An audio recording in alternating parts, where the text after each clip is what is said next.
तो दोस्तों आज हो गया 11 नवंबर 2020। बिहार समेत देश दुनिया की बड़ी और ताज़ा समाचार लेके आए सिर्फ आपके लिए। चलिए फटाफट खबर शुरू करते हैं। उससे पहले चैनल को अब तक सब्सक्राइब ना किया हो तो फटाफट चैनल को सब्सक्राइब कर दे, लाइक कर दे, शेयर कर दे ताकि इसी तरह की खबर आप हर रोज देख सके। चलिए शुरू करते हैं आज की पहली बड़ी खबर। बिहार विधानसभा चुनाव के रुझानों में बहुमत का आंकड़ा पार करने के बाद प्रधानमंत्री नरेंद्र मोदी ने मंगलवार को कहा है कि बिहार ने दुनिया को फिर बताया है कि लोकतंत्र को मजबूत कैसे किया जाता है। पीएम ने कहा है कि बिहार के हर वर्ग ने एनडीए के मूल मंत्र पर भरोसा जताया है। प्रधानमंत्री नरेंद्र मोदी ने ट्वीट किया है कि बिहार के गांव, गरीब, किसान, मजदूर, व्यापारी, दुकानदार हर वर्ग ने एनडीए के सबका साथ, सबका विकास, सबका विश्वास के मूल मंत्र पर भरोसा जताया है। मैं बिहार के हर नागरिक को फिर से आश्वस्त करता हूं कि हर व्यक्ति, हर क्षेत्र का संतुलित विकास के लिए हम पूरे संपन्न से निरंतर काम करते रहेंगे। उन्होंने कहा कि बिहार ने दुनिया को लोकतंत्र का पहला पाठ पढ़ाया है। आज बिहार ने दुनिया को फिर बताया है कि लोकतंत्र को मजबूत कैसे किया जाता है। रिकॉर्ड संख्या में बिहार के गरीब, वंचित और महिलाओं ने वोट भी किया और आज विकास के लिए अपना निर्णायक फैसला भी सुनाया है। आज की दूसरी बड़ी खबर। बिहार चुनाव में कल चल रहे मतगणना के बीच आरजेडी ने प्रशासन और जेडीयू पर बड़ा आरोप लगाया है। आरजेडी का कहना है कि चुनाव के नतीजे में गड़बड़ी की जा रही है। आरजेडी ने ट्वीट करते हुए कहा है कि 119 सीट जीतने के बाद टीवी पर 109 दिखाया जा रहा है। नीतीश कुमार सभी अधिकारियों को फोन कर धांधली करवा रहे हैं। फाइनल रिजल्ट आने की बधाई देने के बाद अब अधिकारी अचानक कह रहे हैं कि आप हार गए हैं। आरजेडी ने ट्वीट के साथ 119 सीटों की लिस्ट भी जारी की है। पार्टी का कहना है कि ये उन 119 सीटों की सूची है जहां गिनती पूरी होने के बाद महागठबंधन के उम्मीदवार जीत चुके हैं। रिटर्निंग ऑफिसर ने उन्हें जीत की बधाई दी लेकिन अब सर्टिफिकेट नहीं दे रहे हैं और कह रहे हैं कि आप हार गए हैं। इलेक्शन कमीशन ऑफ इंडिया की वेबसाइट पर भी इन्हें जीता हुआ दिखाया गया। जनतंत्र में ऐसी लूट नहीं चलेगी। आज की तीसरी बड़ी खबर। भाजपा के 22 बागी लोजपा के टिकट पर मैदान में थे। भाजपा के कई दिग्गज नेताओं के लोजपा में आकर सिंबल लेने की घटना चुनाव में काफ़ी सुर्खी बटोरी थी, पर इन बागियों से भी लोजपा का भला नहीं हो सका। एक भी सीट पर ये बागी लोजपा को सीट दिलाने में सफल नहीं हो सके। तीनों चरणों में भाजपा के बागी लोजपा के टिकट पर मैदान में थे। जेडीयू के बागी और पूर्व मंत्री भगवान सिंह कुशवाहा लोजपा के टिकट से लड़े और हार गए। इन 22 बागियों में से 21 जेडीयू के खिलाफ उतरे थे। आज की चौथी बड़ी खबर। उप मुख्यमंत्री सुशील कुमार मोदी ने साफ किया है कि नीतीश कुमार के नेतृत्व में ही एनडीए की सरकार बनेगी। चुनाव परिणाम आने के बाद मंगलवार की देर रात प्रदेश बीजेपी कार्यालय में पत्रकारों से बातचीत में उप मुख्यमंत्री ने साफ किया है कि एनडीए नीतीश कुमार के चेहरे पर चुनाव लड़ा था और इसमें किसी को संशय नहीं होनी चाहिए। डिप्टी सीएम सुशील मोदी ने कहा है कि पार्टी का केंद्रीय नेतृत्व पहले ही साफ कर चुका है कि किसी को कितना भी सीट आए, मुख्यमंत्री नीतीश कुमार ही बनेंगे। पार्टी का यह फैसला पहले का है, अब इसमें कोई रद्दोबदल की गुंजाइश नहीं है। चुनाव बाद भले ही जेडीयू को बीजेपी से कम सीटें आई हैं, पर इसका सीएम से कोई संबंध नहीं है। बिहार बीजेपी प्रभारी भूपेंद्र यादव ने बहुमत मिलने के बाद बिहार के लोगों को, खासकर महिलाओं और गरीबों को धन्यवाद दिया है। आज की पांचवी बड़ी खबर। असदुद्दीन ओवैसी की पार्टी ऑल इंडिया मजलिस इत्तेहादुल मुस्लिमीन ने बिहार चुनाव में 5 सीटें जीत ली है। बिहार में सुबह 8 बजे से 243 सीटों के लिए जारी मतगणना अब भी जारी है। एनडीए और महागठबंधन के बीच नेक टू नेक की फाइट हो रही है। 8-9 सीटों पर पीछे चल रहे महागठबंधन अब भी बिहार में सरकार बनाने का दावा कर रहा है।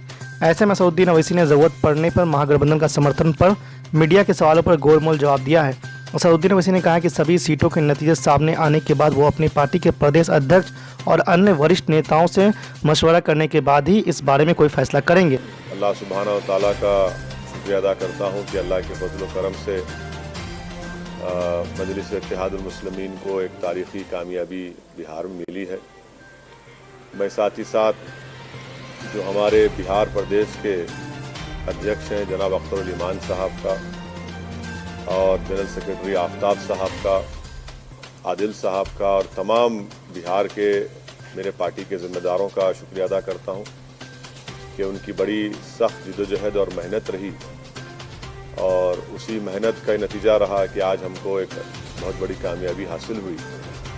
साथ ही साथ में हमारे जो एमआईएम पार्टी के ऑब्जर्वर जनाब माजिद साहब जो हैदराबाद के साबिक़ा मेयर रहे हैं, जो पिछले 5 साल से रेगुलर बिहार को जा रहे हैं और अख्तर ईमान साहब के साथ उन्होंने पार्टी को मजबूत किया है, मैं उनका और जो हैदराबाद से, महाराष्ट्र से इम्तियाज़ जलील साहब आए, डॉक्टर गफ्फार कादरी, सैयद मोइन, फिरोज़ लाला और उत्तर प्रदेश से हमारे शौकत साहब, ये तमाम लोग वहाँ पर आकर कई दिन 20 दिन कैंप किए, मेहनत किए, इनका भी मैं शुक्रगुजार हूँ। मैं इस मौके पर जनाब कुशवाहा साहब का, बहन मायावती का, देवेंद्र यादव साहब का, राजभर साहब का भी शुक्रिया अदा करता हूं कि हम लोग उनके साथ ग्रैंड डेमोक्रेटिक सेक्युलर फ्रंट बनाए, हमने साथ इलेक्शन लड़ा और मैं सीमांचल की जनता का दिल की गहराइयों से उनका शुक्रिया अदा करता हूं कि उन्होंने मजलिस के उम्मीदवारों को कामयाब किया। और मैं उनको तयक़ुन देना चाहता हूं कि हमने हमेशा इस बात को कहा है कि जब हमने बिहार में अपनी सियासी सफ़र का आगाज़ किया तो हम इस बात का वादा किए थे और आज भी हम ये कह रहे हैं कि हम सीमांचल से इंसाफ कराएंगे। सीमांचल की सरजमीन पर बसने वालों से पिछले 60 साल से इंसाफ नहीं हुआ। वो न सिर्फ बिहार बल्कि पूरे भारत का सबसे पिछड़ा इलाका है। इसीलिए सीमांचल से इंसाफ की लड़ाई ये जारी रहेगी और जो हमको सीमांचल की जनता ने हमारे उम्मीदवारों को वहाँ पर विधायक बना है, इंशाअल्लाह ताला हम उनके भरोसे पर पूरा उतरने की कोशिश करेंगे। जो वहाँ के मसाइल हैं, जो वहाँ का बैकवर्डनेस है, जो वहाँ पर बाढ़ आने के बाद जो ज़मीन कटती है, वहाँ पर स्कूल डिग्री कॉलेजेस नहीं है, अस्पताल नहीं है, ये सब चीज़ें हैं जिस पर हमको हमारे पूरे विधायक मिलकर इस पर पूरी कोशिश करेंगे और जो भरोसा और एतमाद हम पर किया गया है हम इंशाअल्लाह ताला उसकी पूरी मेहनत करेंगे और जो हमने आवाम से वादे किए थे उसको पूरा करने की हम पूरी कोशिश करेंगे। मैं फिर से बिहार प्रदेश की जनता का शुक्रिया अदा करता हूं। आपने हमको अपनी मोहब्बतों से, अपने आशीर्वाद से, अपने वोटों से नवाजा है। हम 21 कैंडिडेट खड़ा किए थे और उसमें से 5 कामयाब हुए हैं। जहां पर हमको कामयाबी नहीं मिली, हम वादा कर रहे हैं कि हम फिर से वहां पर जाएंगे। क्यों हमको नाकामी हुई, उसकी क्या वजूहात हैं, उसको हम अपनी कमज़ोरियों को दूर करेंगे और बिहार में हम इससे ज़्यादा हम एक बड़ी पॉलिटिकल फोर्स बनने की पूरी कोशिश करेंगे। मैं साथ ही साथ बिहार की जनता का भी शुक्रिया अदा करता हूं कि उन्होंने इस कोरोना के वायरस के दौरान भी निकलकर अपने वोट का इस्तेमाल किया।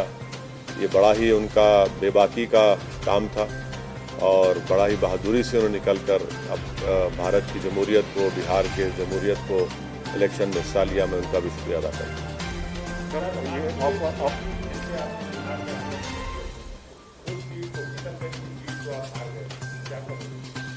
मैंने जैसा कहा अभी कि यकीनन कोई ना कोई कमज़ोरी होगी, खामी होगी जिसकी वजह से हमने वहाँ की आवाम का एतमाद हासिल नहीं कर सके।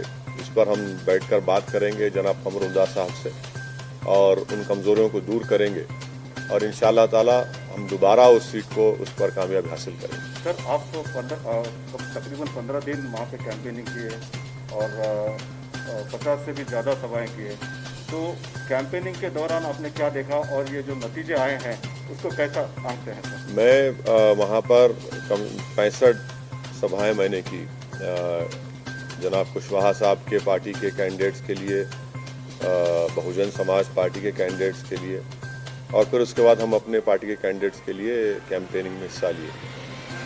तो हमारा तो मकसद ये था कि हम कुशवाहा साहब को अपना चीफ मिनिस्टर कैंडिडेट बनाकर पेश किए थे। हम तो इस डेमोक्रेटिक सेकुलर फ्रंट के लिए हम मेहनत कर रहे थे।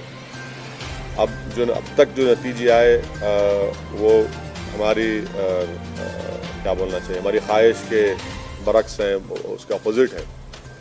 अब जो नतीजा है जो भी है, अब तक जितना आया, अभी काउंटिंग चल रही है, ये तो बिहार की जनता का फैसला है और जमहूरियत में आवाम का फैसला जो होता है वो नतीजा वही निकलता है। तो अब मैं कौन होता हूँ जब इतने बड़े बड़े सेफोलॉजिस्ट उनके प्रेडिक्शन गलत निकले। तो असदुद्दीन ओवैसी तो ट्विंकल ट्विंकल लिटिल स्टार है, तो हम तो अपना जो काम करना था हम किए। अब देखिए फाइनल नतीजा जब आता है जब ही कुछ बताया जा सकता है। तो फाइनल नतीजा अगर ज़रूरत पड़ी तो क्या आरजेडी के साथ जाएंगे सर? देखिए प्रसाद साहब, हमारी लड़ाई जो है सीमांचल के इंसाफ की लड़ाई रही है और मैंने अभी शुरुआत में ये कहा कि सीमांचल न सिर्फ बिहार बल्कि भारत का सबसे बैकवर्ड एरिया है।